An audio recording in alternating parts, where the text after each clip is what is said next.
నగర ప్రజా సమస్యల పరిష్కారం కోసం సిపిఎం బస్తీబాట ఈ నెల 6 నుండి 15 తారీఖు వరకు చేయనున్నదని నగర కార్యదర్శి శ్రీనివాస్ తెలియజేశారు. కాంగ్రెస్ ప్రభుత్వం అధికారంలోకి వచ్చి 7 నెలలు గడిచినా నగరంలోని ప్రజా సమస్యల పరిష్కారంపై ఎలాంటి కృషి ప్రారంభించలేదని, నగరంలోని పేదలు చాలా సమస్యలకు గురవుతున్నారని, ప్రభుత్వం ప్రత్యేక ప్రాధాన్యత ఇచ్చి పరిష్కరించాలని డిమాండ్ చేశారు.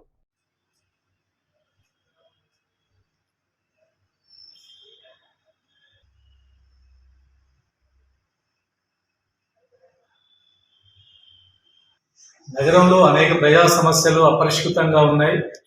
గత ప్రభుత్వంలో ఈ ప్రజా సమస్యల మీద అనేక ఆందోళన చేసిన పట్టించుకున్న పరిస్థితి లేదు. కాంగ్రెస్ ప్రభుత్వం మీద ప్రజల్లో చాలా ఆశలు ఉన్నాయి. కానీ గత 7 నెలల కాలం ప్రభుత్వ పాలన చూసినప్పుడు ఏమాత్రం కూడా సరైన పద్ధతులు ప్రభుత్వ స్పందన కానీ అధికారుల స్పందన కనిపించట్లేదు. అనేక సమస్యలు అట్లాగే పెండింగ్లో ఉండిపోతున్నాయి. జనం చాలా ఆందోళనలో కూడా ఉన్నారు.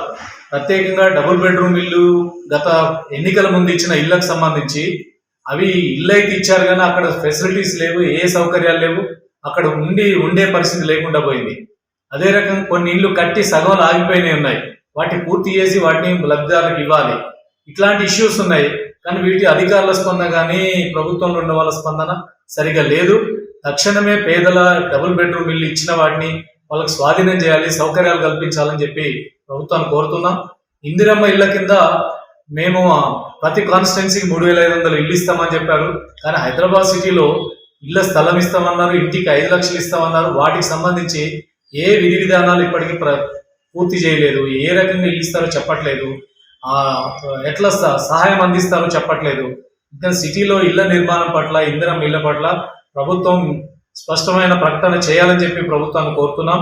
అదే రకంగా ఈరోజు నగరంలో మహిళలకు ఉచిత బస్సు ప్రయాణం కల్పించిన తర్వాత బస్సులు బాగా రద్దీ ఏర్పడింది.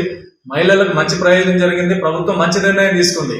కానీ అదే సమయంలో బస్సుల సంఖ్య పెంచకపోతే జనం తీవ్రమైన ఇబ్బందులు పడే పరిస్థితి ఈరోజు చూస్తున్నాం. ఉన్న బస్సులే తగ్గిపోతున్నాయి. మరి ఇటువంటి పరిస్థితుల్లో తక్షణమే బస్సుల సంఖ్యని రెట్టింపు చేయకపోతే నగరంలో బస్సు ప్రయాణం నరకంగా మారిపోతున్న పరిస్థితి ఉంది. అదే సందర్భంలో ఇప్పుడు ముఖ్యమంత్రి గారు కొన్ని ముఖ్యమైనటువంటి డెవలప్మెంటల్ యాక్టివిటీస్ గురించి ప్రకటించారు. అందులో మెట్రో రైలు విస్తరిస్తామని చెప్పారు. ప్రజలందరూ కూడా ఆహ్వానిస్తున్నారు. దాంతో పాటు సిటీలో ఎంఎంటీఎస్ అనేది అతి చౌకగా ప్రయాణించే సౌకర్యం. అట్లాంటి ఎంఎంటీఎస్ మీద కూడా సమీక్షించాలి, వాటిని అభివృద్ధి చేయాలి.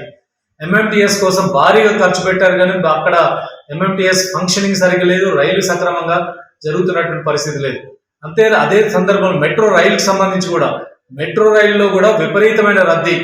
అసలు పీక్స్ టైంలో ప్రయాణం చేయగలిగే పరిస్థితి లేదు. మరి దాని కోచ్ల సంఖ్య పెంచాలి. 3 కోచ్లతో రైళ్లు నడుపుతున్నారు. ఆ కోచ్లు 6 కోచ్లుగా మార్చాలి, ఫ్రీక్వెన్సీ పెంచాలి.